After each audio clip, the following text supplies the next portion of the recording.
চকবাজারে জমে গেছে ইফতারির বাজার। সেখানে নিশ্চয়ই হচ্ছে হাক ডাক, বড় বাপের পোলায় খায়, ঠোঙায় ভইরা লয়া যায়। বড় বাপের পোলাদের হাতে কিন্তু অনেক মালপানি থাকে, তাই ইফতারের দামি দামি আইটেম তাদের পাতে ওঠে নিশ্চয়ই। যারা ছোট বাপের পোলা মানে আয়টা যাদের সীমিত, তাদের রোজার বাজার নিয়ে ভাবতে হয় হাজারবার, কপালে পড়ে চিন্তার ভাঁজ। কারণ উৎসবে আয়োজনে নানা দেশে ছাড়ের ছড়াছড়ি থাকলেও বাংলাদেশের চিত্রটা একেবারে ভিন্ন। দরকারি পণ্যটার দাম দ্বিগুণ তিনগুণ বাড়াতে দ্বিধা করেন না আমাদের বণিক ভাইয়েরা। তাই রমজান আসার দুদিন আগেই নাকি রাজধানীর বাজারে লেবুর হালি পার করেছে সেঞ্চুরি। মানে 4টি লেবু কিনতেই পকেট থেকে বেরিয়ে যাচ্ছে 100 টাকা। আর ভোজ্য তেলের কথা যদি বলি, সেই বাজারে অস্থিরতা গত কয়েক মাস ধরেই। পাড়ার বাজারের বা পাড়ার মুদিখানায় মিলছে না সোয়াবিন তেল, সুপার শপের লাইন ধরে তাই নিতে হচ্ছে বোতলজাত ভোজ্য তেল। তাও তো 1-2 লিটার না, নিতে হচ্ছে 5 লিটারের জার। নিশ্চয়ই অন্য খাতে টাকা কমিয়ে তেলের যোগান ঠিক রাখতে হচ্ছে অনেককে। ফর্দ কাটা ছাড়া পরও যে সোয়াবিন মিলবে সে নিশ্চয়তটুকু নেই। ঢাকা, নারায়ণগঞ্জ সহ সংবাদ সারা দেশের চিত্রটাই কিন্তু এখন এমন। রাজধানীর পড়শিনগর বন্দরনগরী নিয়ে এই বৃহস্পতিবার একটা খবর করেছে BDNews24.com। সেখানে তাদের শিরোনাম, নারায়ণগঞ্জের বাজার থেকে উধাও বোতলজাত সোয়াবিন তেল। এই প্রতিবেদনে বলা হয়েছে নারায়ণগঞ্জ শহরের সবচেয়ে বড় পাইকারি ও খুচরা বাজার দিগুবাবুর বাজার। এ বাজারে বোতলজাত সোয়াবিন তেলের সংকট দেখা দিয়েছে। কয়েকটি দোকানে তেল বিক্রি হলেও তা অতিরিক্ত দামে কিনতে হচ্ছে ক্রেতাদের। বৃহস্পতিবার বিকেলে এই বাজারের অন্তত 12টি দোকানে সোয়াবিন তেলের খোঁজ করলে 9 জনই জানান তাদের কাছে বোতলজাত সোয়াবিন তেল নেই। খোলা সোয়াবিন বাতিল মাল হয়ে গেছে, কিন্তু হাসিনা সরকার মহাশয়ের সময়কালেই সে সময় অভিযোগ ছিল সেই সিদ্ধান্ত নেওয়া হয় বড় বড় বেনিয়াদের স্বার্থে, কারণ তেলটা তখন বোতলবন্দি হয় আসলে দাম নামের দৈত্যটাকে মুক্তি দিয়ে আকাশচুম্বী করতে। তবুও গরিবের বাজার খ্যাত ঢাকার তেজগাঁয়ের ফকিন্নির বাজারে, মানে ফকিন্নির বাজারে যারা 8 পোয়া 6 তেল কিনতেন ঠোঙ্গায় করে, তাদের কাছে দোকানি বেচতেন বোতলটা ভেঙেই। বোতলই যখন উধাও, সেই বাজারের পরিস্থিতি এখন কেমন? বাজার সামলাতে, দাম নিয়ন্ত্রণে যখন হিমশিম, তখন ইউনূস সরকার মহাশয় 3 মাস পর বাণিজ্য উপদেষ্টা হিসেবে নিয়োগ দেন একজন ব্যবসায়ীকে, যেন চক্র থেকে একজনকে ডেকে নিয়ে চক্রটা ভাঙবার কৌশল। সেটাকে আদৌ কোনো কাজে দিচ্ছে? শেখ বশিরউদ্দিন আদতে কিছু পারছেন? আমাদের বাণিজ্য উপদেষ্টা যে ফেব্রুয়ারির 2য় সপ্তাহে বলেছিলেন 7-10 দিনের মধ্যে ভোজ্য তেলের বাজার স্থিতিশীল হবে, সেটা কি আসলে হয়েছে? তারপর তো ফেব্রুয়ারি শেষ হয়ে গেল, মার্চ এসে পড়লো, আকাশে নতুন চাঁদ উঠে যাচ্ছে, কিন্তু তেলের বাজার তো শান্ত হলো না। এই তেলের কথা এইবার থাক, মানে সোয়াবিন তেলের কথা এবার থাক, আমরা যাই একটু অন্য তেলে। তার আগে স্মরণ করি, একটু পড়ি বাঙালির ঐতিহাসিক হরপ্রসাদ শাস্ত্রীর বিখ্যাত রচনা তৈল থেকে, যেখানে তিনি লিখেছেন, তৈলের মহিমা অতি অপরূপ। তৈল নহিলে জগতের কোনো কাজ সিদ্ধ হয় না, তৈল নহিলে কল চলে না, প্রদীপ জ্বলে না, ব্যঞ্জন সুস্বাদু হয় না, চেহারা খোলে না, হাজার গুণ থাকুক তাহার পরিচয় পাওয়া যায় না, তৈল থাকিলে তাহার কিছুতেই অভাব থাকে না। 150 বছর আগের এই তৈল রচনার আবেদন এখনও এতটুকু কমেনি। ঘরে বাইরে, অফিসে আদালতে, হাটে বাজারে, শহরে গ্রামে এই তেলের ছড়াছড়ি এখনও আমরা দেখি। রাজনীতির ময়দানের এর ব্যবহার কি আরেকটু বেশি? মানে রাজনৈতিক ময়দানে তেলের ব্যবহার কি আর একটু বেশি? এই কারণেই কিনা জানে রোজা আসার আগে দেশে অজু নিয়ে বেশ আলোচনা হয়ে গেল। এর সূত্রপাত বিএনপির ভাইস চেয়ারম্যান বরকতুল্লাহ বুলুর একটি বক্তব্য ঘিরে। কুমিল্লায় দেওয়া মঙ্গলবার সেই ভাষণ থেকে কিছুটা কোট করি। গত 2-3 দিন ধরে কিছু অর্বাচীন কিছু কথাবার্তা বলছে। তারা বলছে শহীদ প্রেসিডেন্ট জিয়াউর রহমান বাবা হলে ছেলেরাও কি নেতা হয়ে যাবে নাকি? আমি সেসব অর্বাচীন নাবালক বাচ্চাদের বলতে চাই, বাংলাদেশের মহান স্বাধীনতার ঘোষক শহীদ প্রেসিডেন্ট জিয়াউর রহমানের সুযোগ্য পুত্র তারেক রহমান বাংলাদেশের বৃহত্তম রাজনৈতিক দলের চেয়ারপারসনের ছেলে। শহীদ জিয়ার উত্তরসূরি হচ্ছেন তারেক রহমান। তার নামটি উচ্চারণ করতে হলে অজু করবেন। হুজুরের মতো অমৎকার অনেকটা এই স্টাইলে তখন কিন্তু বুলুর ভাষণ ব্যাপক হাততালি পায়। বিষয়টা ঘুরে যায় সোশ্যাল মিডিয়ায় ভাইরাল হলে। এর মধ্যে তোষামতি চাটুকারি তেলবেজি দেখতে থাকেন অনেকে। পরিস্থিতি বেগতিক দেখে বুধবার বক্তব্য নিয়ে দুঃখ প্রকাশ করেন বরকতুল্লাহ বুলু। বিজ্ঞপ্তি দিয়ে বলেন, মনের অজান্তে বলে ফেলেছেন কথাটি। এর আগের আমলে আমরা দেখেছি অজান্তে নয়, জেনে শুনেই শেখ হাসিনার নামের আগে হযরত শব্দটি যুক্ত করেছিলেন তখনকার সংসদের হুইপ আবু সাইদ আল মাহমুদ স্বপন। 5 বছর আগে সমালোচনার মুখেও পিছু হটেননি তিনি। বলেছিলেন, হযরত শব্দের বাংলা অর্থ জনাব বা সম্মানিত, হযরত অর্থ লর্ড বা প্রভু নয়। একজন মুসলমান আরেকজন মুসলমানকে হযরত বলে ইজ্জত দিতেই পারে। সাবেক এই হুইপ কি কোনো একটা সময় আবার দাবি করে বসবেন হযরত হিজরত করে ভারতে? সেই দিন আপাতত সুদূর পরাহত, এটা বুঝতে পারেন আমাদের ওয়াজের মাঠের বক্তারাও। তাই আগে যারা ক্ষুদ্র ঋণ নিয়ে, সুদ নিয়ে, গ্রামীণ ব্যাংক নিয়ে, এর নারী সদস্যদের নিয়ে কুৎসা করতেন, তারাই এখন বলছেন আমাদের প্রধান উপদেষ্টার নাম শুধু নয়, তার ভাইদের নামও নবীদের নামেই নামাঙ্কিত। নামে আসলে কিছু যায় আসে না, বৃক্ষের পরিচয়টা তার ফলে, এটা যেমন ঠিক, আবার পরিচিত ফলের নামটা শুনলেও কিন্তু এর স্বাদটা, গন্ধটা আমাদের জিভে নাকে মগজে এসে ঘুরে যায়। সেই যাই হোক, জুলাই আন্দোলনের সমন্বয়কদের রাজনৈতিক দল নামটি ঘোষিত হয় একদিন আগেই, বৃহস্পতিবার। তখন থেকে নামকরণ নিয়ে শুরু হয় চুলচারা বিশ্লেষণ। সেটা নিয়ে শুরুতে একটু বলে নেই। বৈষম্য বিরোধীদের নতুন রাজনৈতিক দলের নাম জাতীয় নাগরিক পার্টি। তাদের আগের পাটাতন জাতীয় নাগরিক কমিটি জানাকের সঙ্গে এর দারুণ মিল। জানাক কি তো বিলুপ্ত করা হবে? তারা যাকে বলেছিলেন দল করা হলো অরাজনৈতিক প্ল্যাটফর্ম হিসেবে থাকবে সেই কমিটি, তো থাকবে এটা কি করে? জানাকের প্রায় সবাই তো যোগ দিচ্ছে নতুন দলে, তাই আগের দিনই 4টি পদ ছাড়া জাতীয় নাগরিক কমিটির সব কমিটি বিলুপ্ত ঘোষণা করা হয়। জানাকের ভাগ্য জানতে আরও কিছুদিন অপেক্ষাই করতে হবে আমাদের। বিলুপ্ত হলে কথার বরখেলাপ হবে, এটা শুধু সমন্বয়কদের মনে করিয়ে রাখলাম। তাদের নতুন দলটা নিয়ে আরও একটু বলি। নতুন রাজনৈতিক বন্দোবস্তের লক্ষ্য এখনও অটুট, কিন্তু নামে নেই নতুনত্ব। মাঝখানে নাগরিক বাদ রাখলে জাতীয় পার্টি মানে জাপা, আর নাগরিক শব্দটি তো মনে করিয়ে দেয় 1/11-এ গড়া ডক্টর মোহাম্মদ ইউনূসের অল্প দিনের সেই দল নাগরিক শক্তির কথা। অন্যদিকে বাংলাদেশ জাতীয়তাবাদী দল যেমন বাজাদ না হয়ে হয়েছে বিএনপি, তেমনি জাতীয় নাগরিক পার্টি নিজেদের বলছে এনসিপি, ইংরেজিতে অবশ্য পুরোটা ন্যাশনাল সিটিজেন্স পার্টি। এক্ষেত্রে বিএনপি কিন্তু আবার কাছাকাছি, বাংলাদেশ ন্যাশনালিস্ট পার্টি, বাংলাদেশ ন্যাশনালিস্ট পার্টি আর ন্যাশনাল সিটিজেন্স পার্টি। আপাতত চলনে বলনে গড়নে দর্শনের নীতিতে জুলাই আন্দোলনের মিত্রদের সঙ্গে এনসিপির মিল বেশি থাকবে। আওয়ামী লীগ তাদের শত্রু শিবির হিসেবেই থাকছে।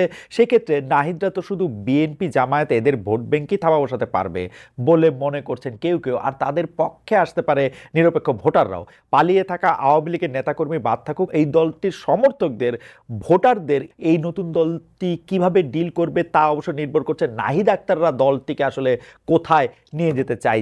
দলের শীর্ষ পদে নারীর সংখ্যা যে কম, সেক্ষেত্রে দেশের অর্ধেক জনসংখ্যার মন কিভাবে জয় করবেন তারা। অবশ্য হিস্টোরিক্যালি বাংলাদেশের নারীদের মন জয় করতে সবসময় যে নারী প্রতিনিধিত্ব বেশি রাখতে হবে, আমাদের হিস্ট্রিতে সেটা এরকম করে বলে না। সেজন্য বড় দলগুলি এইটা দেখায় যে নারীদেরকে তারা নাও রাখতে পারে। সেই পথেই হয়তো এই নতুন রাজনৈতিক দল হাঁটছে। এই দলের শীর্ষ পদে নারীর সংখ্যা কম বলেই দেশের অর্ধেক জনসংখ্যার মন তারা জিততে পারবে না, এরকম নাও হতে পারে। এর জন্য জিততে পারবে না তা নাও হতে পারে। জুলাই আন্দোলনে 12 রকমের মানুষের যে মিশেল, সেখানে রাজনৈতিক দল হিসেবে সমন্বয়টা কিভাবে হতে পারে? এসব প্রশ্ন সামনে রেখে নানা জনের নানা পরামর্শ পাচ্ছেন সমন্বয়কেরা। পরামর্শকেরা বলছেন আশা জাগা নিয়ে কথাও। এখানে বাসসের প্রধান সম্পাদক ও কথাসাহিত্যিক মাহবুব মোর্শেদ থেকে কিছুটা ধার করি নাহিদদের স্বাগত জানিয়ে তিনি ফেসবুকে লিখেছেন, তরুণদের নেতৃত্বে নতুন মেইনস্ট্রিম ও মধ্যপন্থী রাজনৈতিক দল গঠিত হওয়া দরকার। শুধু তাই নয়, অন্যান্য রাজনৈতিক দলেও নতুন ও তরুণ চিন্তার সঞ্চার ও সমাবেশ ঘটানো দরকার। অত্যন্ত আশাপ্রদ ব্যাপার হলো জুলাই গণঅভ্যুত্থানের ছাত্রনেতারা নতুন রাজনৈতিক দল গঠন করতে যাচ্ছেন। তারা মধ্যপন্থী মূল ধারার দল হিসেবে গড়ে ওঠার জন্য প্রচেষ্টা চালাচ্ছেন। বাংলাদেশের রাজনীতিতে এই ধারার দলের সফল হওয়ার সম্ভাবনা প্রবল, তবে পথটা খুব কুসংস্কার নয়। আমি একটা জিনিস একটু বলি যে কালকে আমি যাকে বলা হচ্ছে যে নতুন রাজনৈতিক দল বা নতুন রাজনৈতিক জুলাই আন্দোলনে, জুলাই আগস্টে যে আন্দোলন হয়েছে সেই আন্দোলনের অন্যতম একজন যাকে প্রথমে মাস্টার মাইন্ড বলে পরিচয় করা হয়েছিল, সে মাহফুজ সাহেবের একটি সাক্ষাৎকার আমি পড়ছিলাম। সেই সাক্ষাৎকারের মধ্যে মাহফুজ সাহেব কিন্তু বলছেন যে বাংলাদেশ আসলে কোনো একটি ইসলামী দলের রাষ্ট্র হবে না, বাংলাদেশ একটি গণতান্ত্রিক রাষ্ট্র হবে, বাংলাদেশ আসলে ভারতের দিকেও তাকিয়ে থাকবে না, পাকিস্তানের দিকেও তাকিয়ে থাকবে না। আশা জায়গা নিয়ে যে কথা, সেই জায়গার মধ্যে থেকে এই কথার মধ্যে কিন্তু আসলে আশা অনেক জেগেই থাকে। বাংলাদেশের দিকে তাকিয়ে থাকলে, বাংলাদেশের জনগণের দিকে তাকিয়ে থাকলে একটি রাজনৈতিক দল সবচেয়ে ভালো হতে পারে, ভারত বা পাকিস্তানের দিকে না তাকিয়ে থাকে। সমন্বয়কের পথটা আসলে ফুল বা বকুল বিছানো নয়, মসৃণ ভারী তুফানেই তরিবে রাজনীতির কঠিন পথে পাড়ি দিতে হবে তাদের। প্রথমেই দলীয় পদ পদবি নিয়ে যে প্রতিযোগিতা, সেখানে বাম ডান মধ্য সুফিবাদী নানা রকম ঘটনা দেখা গেছে। এই রেসি কি শুরুতেই মাইনাস হয়ে গেলেন সাবেক শিবিররা, নাকি তারা স্বেচ্ছায় সরে গেলেন অন্য কোনো চাল চালতে? কারণ জুলাই না এলে নিয়মিত রাজনীতিতে তাদের তো জামায়াতের দিকে থাকার কথা ছিল। যদি এসব কিছু না হয়ে থাকে, তবে দলের ভেতরে গণতন্ত্র চর্চার, নেতা নির্বাচনের স্বচ্ছ প্রক্রিয়ার যে ঘাটতি দেশের রাজনীতিতে, সেটা পূরণে কি শুরুতেই ব্যর্থ শিক্ষার্থীদের নতুন দলটি? একটি বিষয় অবশ্য পরিষ্কার, জুলাই আন্দোলনের ফ্রন্টলাইনাররা দলীয় পদেও সামনের দিকেই আছেন। ইউনিয়ন পর্যায়ে কীভাবে কাজ করবেন তারা, কেন্দ্রে ইউনিয়ন সরকারের সঙ্গে তাদের সম্পর্কটা কী হবে, এসব চ্যালেঞ্জ এখন তরুণ রাজনীতিবিদদের সামনে। কিংস পার্টি এই তকমা থেকে দূরে থাকতে আলাদা মনোযোগ দিতে হচ্ছে তাদের। এরই অংশ হিসাবে নাহিদ ইসলাম উপদেষ্টা পদ ছেড়ে নতুন দলটির প্রধান নেতা হিসেবে দায়িত্ব নিলেন। এজন্য তিনি অবশ্যই সাধুবাদ পাবেন, পাচ্ছেনও। কিন্তু দুজন ছাত্র সমন্বয়ক এখনও সরকারে আছেন, আবার প্রথম দিনই রাজপথে তাদের অনেকটা সরকারি দলই মনে হয়েছে। মিডিয়ায় এত প্রচার, এত লাইভ, গত 15 বছর আওয়ামী লীগের কাউন্সিলের কথাই মনে করিয়ে দিয়েছে আমাদের। এছাড়া হাসিনার আমলে আওয়ামী লীগ, ছাত্রলীগ, যুবলীগ রাজপথে উদ্যানে যেভাবে শোডাউন করতো, তেমন একটা শোডাউনই যেন হয়ে গেল মানিক মিয়া এভিনিউতে। আর সাধারণ যাত্রীদের কষ্ট দিয়ে অনেক আন্তচালা বাসই আজ ঢাকামুখী হয় নতুন দলের কর্মী সমর্থক নেতাদের নিয়ে। ক্ষমতার প্রভাব ছাড়া এই বাসগুলি পাওয়া কি সম্ভবত? আমরা কিন্তু দেখছি, অন্তত নেটে ঘোরাফেরা করছে বেশ কয়েকটি কাগজ, যেখানে সরকারি প্রতিষ্ঠান এই বাসগুলিকে রিকুইজিশন দিচ্ছে এখানে লোক আনার জন্য। ভাইরে, আপনারা বলে নতুন রাজনৈতিক দল করলেন, আপনাদের দলের নামটা পাল্টাই দিলে অন্য রাজনৈতিক দলগুলির সাথে আপনার পার্থক্য কি থাকলো? মানে রাস্তা থেকে বাস রিকুইজিশন কইরা আপনাদের আসতে হইব? এই লোক সংখ্যা দেখায় আপনারা কি প্রমাণ করলেন? আপনারা বিরাট রাজনৈতিক দল। বিশাল আয়োজনের এই অর্থায়নই বা কিভাবে হয়েছে? এগুলি খুবই অপ্রিয় প্রশ্ন।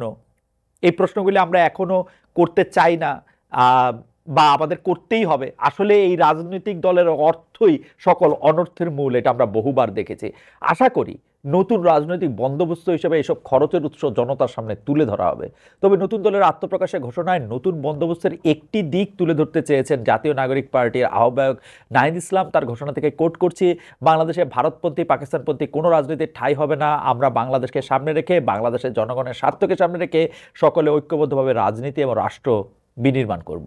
অর্থাৎ মাহফুজের কথা বলছিলাম, মাহফুজের বক্তব্যেরই প্রতিধ্বনি কিন্তু আসলে নাহিদ ইসলামের বক্তব্যে পাওয়া যাচ্ছে। আমরা মনে করি নতুন রাজনৈতিক দলটির আদর্শ আসলে সেইভাবেই হবে। বাংলাদেশ পন্থার সাফল্য অবশ্যই আমরাও চাই, তবে নাহিদদের সতর্ক করতে এখানে আরও একটু যোগ করে রাখি, ডক্টর ইউনূস সরকারের যে কোনো ব্যর্থতার ভার অনেকখানি বইতে হবে জাতীয় নাগরিক পার্টিকে। আর অন্তর্বর্তী সরকারকে কিভাবে নিরপেক্ষতা বজায় রাখতে হবে সেটা কিন্তু আগেই বলে রেখেছেন মির্জা ফখরুল ইসলাম আলমগীর। এদিকে সমন্বয়কদের রাজনৈতিক দল নির্বাচন কমিশনের নিবন্ধন পেতে কবে আবেদন করবে তা জানা যায়নি এখনও। তবে ব্যানারে দলীয় প্রতীক নির্বাচন করার জন্য নির্বাচন কমিশন থেকে নিবন্ধন প্রাপ্তি বড় একটি বিষয়। সেক্ষেত্রে আমাদের ইসি সরকারের সবুজ সংকেত ছাড়া যে, মানে সেক্ষেত্রে ইসি সরকারের সবুজ সংকেত ছাড়া যে কাজ করে না, সেই কথা তো আমরা মোটামুটি হাসিনার আমল থেকে ইউনূসের আমল, সব আমলেই আমরা দেখতে পাচ্ছি। আগের আমলে বিএনপির মিত্র বলেই হয়তো নিবন্ধন পায়নি মাহমুদুর রহমান মান্না, জোনায়েদ সাকি, নুরুল হক নূরের দল, অথচ তখনকার কিংস পার্টি খেত তৃণমূল, বিএনপি ও বিএনএম এর মতো ভুইফোর দল নিবন্ধন পেয়েছিল। এক্ষেত্রে নির্বাচন কমিশন অবশ্য আমাদের মতো আমজনতাকে দেখিয়ে থাকে হাইকোর্ট, কারণ উচ্চ আদালতের নির্দেশের বিষয়টি সামনে ছিল অনেক নিবন্ধনে। একই কায়দায় সদ্যই ফুলকপি প্রতীকে নিবন্ধিত হয়েছে বাংলাদেশ ডেভেলপমেন্ট পার্টি, বিডিপি। তাদের নিবন্ধন নম্বর 54। জাতীয় নাগরিক পার্টি কি হতে যাচ্ছে ইসির 55 নম্বর দল। তবে এখানে একটু বলে রাখি, যাহা 54 তাহা কিন্তু আসলে 49, কারণ আগের সরকারের আমলে নিবন্ধন বাতিলের খাতায় পড়া জামায়াতে ইসলামী, ফ্রিডম পার্টি, ঐক্যবদ্ধ নাগরিক আন্দোলন, পিডিপি ও জাকপা, এই 5টি দল এই সরকারের সময় নিবন্ধন ফিরে পায়নি। সেই সময় বঞ্চনায় থাকা এবি পার্টি, গণ অধিকার পরিষদ, নাগরিক ঐক্য এবং গণসংহতি আন্দোলন নিবন্ধন পেয়েছে অন্তর্বর্তী আমলে। 5ই আগস্টের পর ক্ষমতা ঘনিষ্ঠ জামাত নিবন্ধন নিয়ে কেবল কিছুটা অস্বস্তির মধ্যে আছে। তারা যে তা ফিরে পাবে তার নানা আলামত তো আছেই। কথা হচ্ছে ফ্রিডম পার্টি কি নিবন্ধন ফিরে পাবে, তারও আলামত কি আছে? 15 আগস্টের লুঙ্গি ডান্স, 32 নম্বরের বাড়ি ধুলিসাদ, মেজর ডালিমের বই ও ভিউ এর রমরমা, নাজাত দিবসের প্রত্যাবর্তন, সব মিলিয়ে সময় কি এখন ফ্রিডম পার্টির? আওয়ামী লীগের রাজনীতির দমনে ফ্রিডম পার্টিকে হাতিয়ার হিসেবে ব্যবহারের সংস্কৃতি কিন্তু এদেশে সেই 80-90-এর দশকেও ছিল। সে যাই হোক, আপাতত সবার চোখ বেশি থাকবে জাতীয় নাগরিক পার্টির নিবন্ধনের দিকে। তাদের আবেদন করতে হবে রাজনৈতিক দল নিবন্ধন বিধিমালা 2008 মেনেই। সেক্ষেত্রে 20-22টি জেলা কমিটি, শখানেক উপজেলা কমিটি থাকলেই চলবে। এ যোগ্যতা নাহিদরা অনায়াসেই অর্জন করতে পারবেন বলে আমার বিশ্বাস। এদিকে জুলাই আন্দোলন অন্যতম এক স্পিরিট, ক্যাম্পাস হতে হবে ছাত্র রাজনৈতিক মুক্ত। এটা যদি না হয়, যাতে না থাকে লেজুর ভিত্তিক ছাত্র সংগঠন, এই দাবিটাও সামনে ছিল তখন। অনেকটা বৈষম্য বিরোধী ছাত্র আন্দোলনের দাবির মুখেই সম্প্রতি খুলনার কুয়েটে ছাত্র শিক্ষক রাজনীতি মুক্ত এই সিদ্ধান্ত এসেছে বিশ্ববিদ্যালয় প্রশাসন। আবার নির্বাচন ব্যবস্থা সংস্কার কমিশনের প্রস্তাবেও শিক্ষাঙ্গনে দলের লেজ হয়ে থাকা কোনো সংগঠন নাকচ করা হয়েছে। এই অবস্থায় জাতীয় নাগরিক পার্টির ছাত্র সংগঠন নিয়ে ভাবনা কি? বৈষম্য বিরোধী ছাত্র আন্দোলন কোনো দলের লেজ হবে না এমন ঘোষণা সমন্বয়করা আগেই দিয়ে রেখেছেন। এই অবস্থায় কয়েকজন সমন্বয়ক আবার নতুন ছাত্র সংগঠনের জন্ম দিয়েছেন। এ নিয়ে বুধবার ঢাকা বিশ্ববিদ্যালয়ের মধুর ক্যান্টিনে হয় সংবাদ সম্মেলন। এভাবে যাত্রা করে বাংলাদেশ গণতান্ত্রিক ছাত্র সংসদ নামে আরেকটি সংগঠন। তারাও কারো লেজ হয়ে থাকতে চায় না, তবে জন্মঘণ্টা ছিল খুবই লেজে গোবরে। সংগঠনের ঢাবির আধিপত্যের বিরুদ্ধে প্রতিবাদ করে প্রাইভেট বিশ্ববিদ্যালয়ের পড়ুয়ারা। কমিটিতে নিজেদের অবহেলিত মনে করছেন তারা। পরিস্থিতি গড়ায় সংঘর্ষে, মাঠটা যে বেশি খেয়েছে প্রাইভেট বিশ্ববিদ্যালয়ের শিক্ষার্থীরা, এমনকি ছাত্রীরও আক্রান্ত ছিল, সেই ভিডিও ছড়িয়ে আছে সোশ্যাল মিডিয়ায়। তা দেখে ত্যক্ত বিরক্ত হয়ে বৈষম্য বিরোধী ছাত্র আন্দোলনের মুখপাত্র উমামা ফাতেমা ফেসবুকে পোস্ট করেছেন পুরনো রাজনৈতিক বন্দোবস্ত ঢাবির পক্ষে। আর রাজনৈতিক বিশ্ববিদ্যালয়ের স্তর থেকে উত্তরণ সম্ভব হলো না ঢাবির ঐতিহাসিক পরাজয়ে। উমামাও নিশ্চয়ই জানেন রাজনীতিতে শেষ হয় বলে কিছু নাই, জয় পরাজয় না, এখন কি অবস্থা দাঁড়িয়েছে, উইন উইন। কারণ বৃহস্পতিবার গণতান্ত্রিক ছাত্র সংসদের 222 সদস্যের কমিটি ঘোষণা করা হয়। সেখানে ঢাবি ছাড়াও 7 কলেজ, প্রাইভেট বিশ্ববিদ্যালয়, মাদ্রাসার নানা রকম পড়ুয়াদের সম্মেলন ঘটেছে। ভুল বোঝাবুঝি শেষ একথা বলে প্রতিবাদ কর্মসূচি প্রত্যাহার করে নেয় বেসরকারি বিশ্ববিদ্যালয়ের শিক্ষার্থীরা। কিন্তু যার জন্য বড় পদ দাবি করে সেদিন একটি বিক্ষোভ হয়েছিল, সেই রিফাত রশিদ নিজেকে ছাত্র সংসদ থেকে সরিয়ে নিয়েছেন। বৈষম্য বিরোধী ছাত্র আন্দোলনের সাবেক এই সমন্বয়ক পেয়েছিলেন জ্যেষ্ঠ যুগ্ম সদস্য সচিব পদ।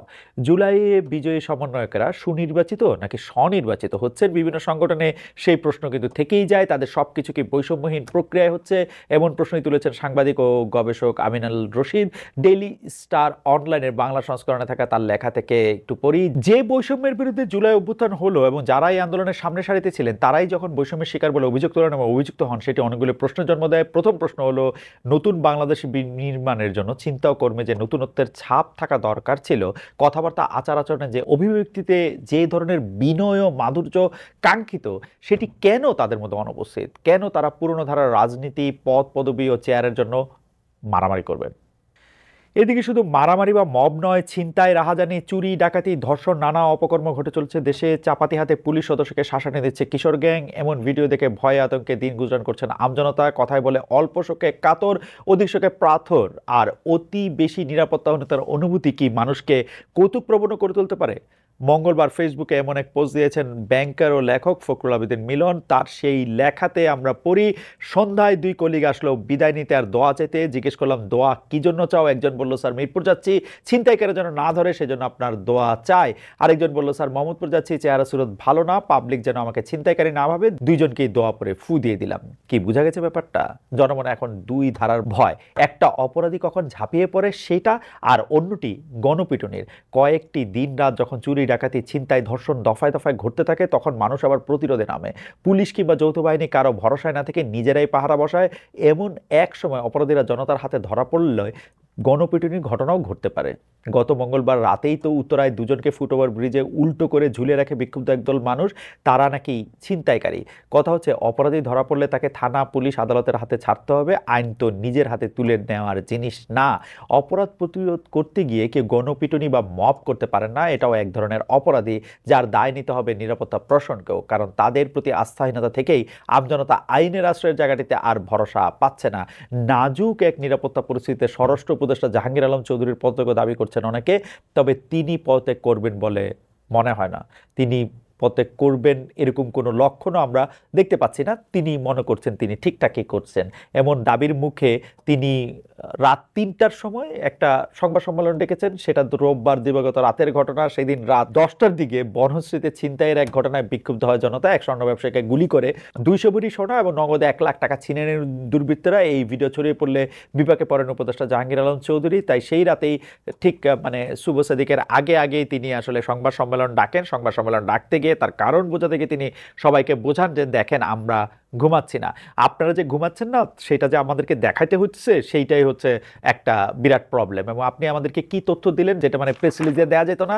আপনাকে কোট করি, আপনার সেই জায়গার থেকে আপনার কথা ছিল এরকম যে আওয়ামী লীগের দোসররা দেশকে অস্থিতিশীল করার সব ধরনের চেষ্টা করছে, দেশ থেকে সরিয়ে নেওয়া প্রচুর টাকা তারা এই কাজে ব্যবহার করছে, এটা কোনো অবস্থাতে করতে দেবে না সরকার, যেভাবে হোক এটা প্রতিহত করা হবে। এই কথা তো আমাদেরকে প্রেস রিলিজ দিয়েও জানাতে পারতেন। আমরা তো জানি যে যা কিছু দোষ করে সব আওয়ামী লীগ করে, আওয়ামী লীগের আমলেও যা কিছু দোষ সব খালি বিএনপি আর জামাতি করতো, অথবা যারা আওয়ামী লীগের বিপরীতে যাইতো, বিপক্ষে যাইতো, তারাই আসলে সব দোষ করতো। এটা তো আর নতুন কোনো কিছু না। তবে স্বরাষ্ট্র উপদেষ্টার কথা বললেই মানুষের মানে এইসব কথা বললে কিন্তু মানে আমরা এগুলি কথা বলতে পারি, কিন্তু এগুলি কথা বললে তো মানুষের ভয় তো কাটে না।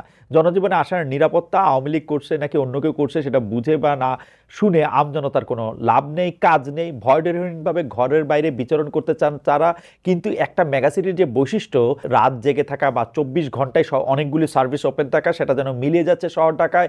হালে সন্ধ্যার পর রাস্তায় লোকজন কম দেখা যাচ্ছে, অতি জরুরি প্রয়োজন না হলে মানুষ রাতে ঘরের বাইরে পা রাখছে না। কারণ নিরাপত্তার কথা বলে খোদ পুলিশ ঘোষণা দিয়েছে ঢাকা সিলেট পুরনো মহাসড়কের 13 কিলোমিটার অংশে দূরপাল্লার গাড়ি চলাচল বন্ধ থাকবে। বাস ডাকাতের ভয়ে কি এমন ঘোষণা?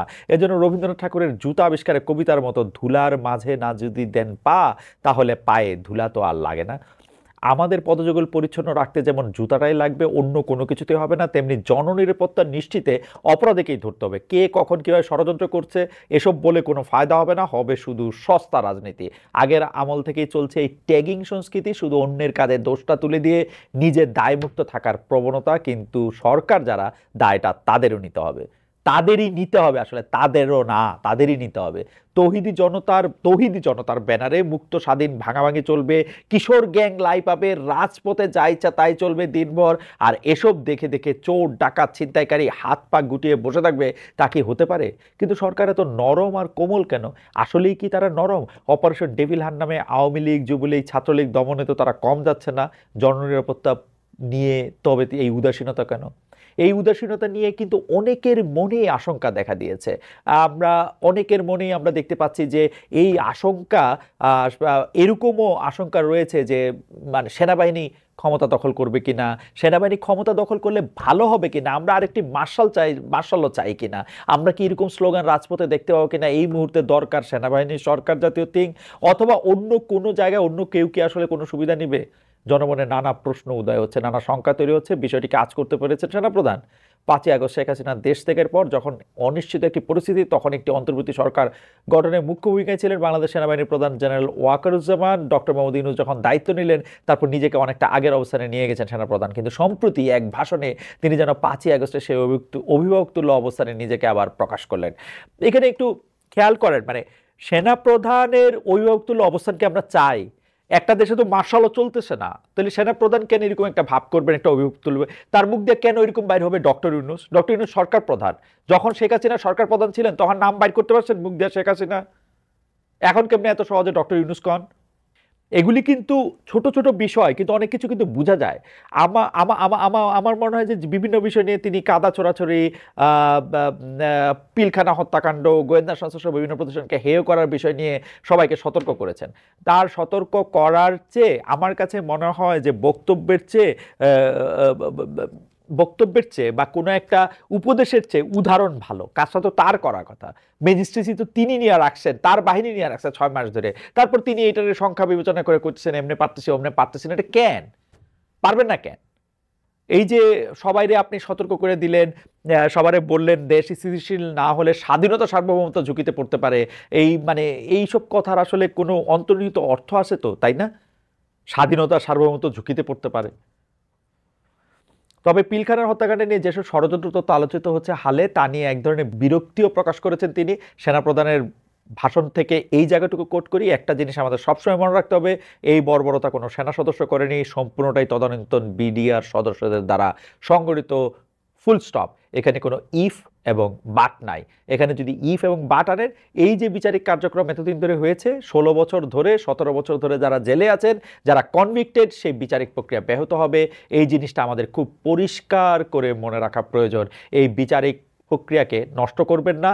যে সমস্ত সদস্য শাস্তি পেয়েছেন তারা শাস্তি পাওয়ার যোগ্য। এটা নিয়ে অনেক মহলে অনেক কথা হয়েছে, আমি শুধু একটি কথাই বলে রাখি, হ্যাঁ, যারা শাস্তি পেয়েছেন তারা যদি শাস্তি পাওয়ার যোগ্য, যদি এরকম মনে করেন, এখন পর্যন্ত যাদের বিচার হয়েছে তাদের বিচারটা সঠিক ছিল বলে যদি মনে করেন, আর একটা কমিশন গঠিত হয়েছে পুরো ব্যাপারটা দেখার জন্য, কমিশনের ফলে যদি তার উল্টোটা দেখা যায়, তখন আপনি কি করবেন সেনাপ্রধান? আপনি কেন শেষ লাইনের আগে বলছেন নাকি? দেখেন কিন্তু আবার। তবে একটা কথাও বলে রাখি, যে গুঞ্জন ডালপালা মেলার প্রবণতা আছে যে একটি কথা যে বাংলাদেশের আকাশে বাতাসে আজকাল বেশ ভাসছে, সেটি সেনাপ্রধান আবার স্পষ্ট করেছেন যে ক্ষমতার প্রতি তার কোনো মোহ নেই। তিনি আসলে ক্ষমতা নিলে 5 আগস্টেই নিতে পারতেন, সামরিক শাসনের পক্ষপাতী তিনি নিজেও নন, বরং বছরের শেষ দিকে ডিসেম্বরের মধ্যে গ্রহণযোগ্য একটি নির্বাচন হবে সেই আশাই তিনি করছেন। অন্তর্বর্তী সময় পেরিয়ে দেশ গণতন্ত্রের পথে হাঁটবে সেই আশা রেখেই আজ শেষ করছি। প্রিয় দর্শক, উচিত কথার সঙ্গে থাকুন, সবাই ভালো থাকবেন।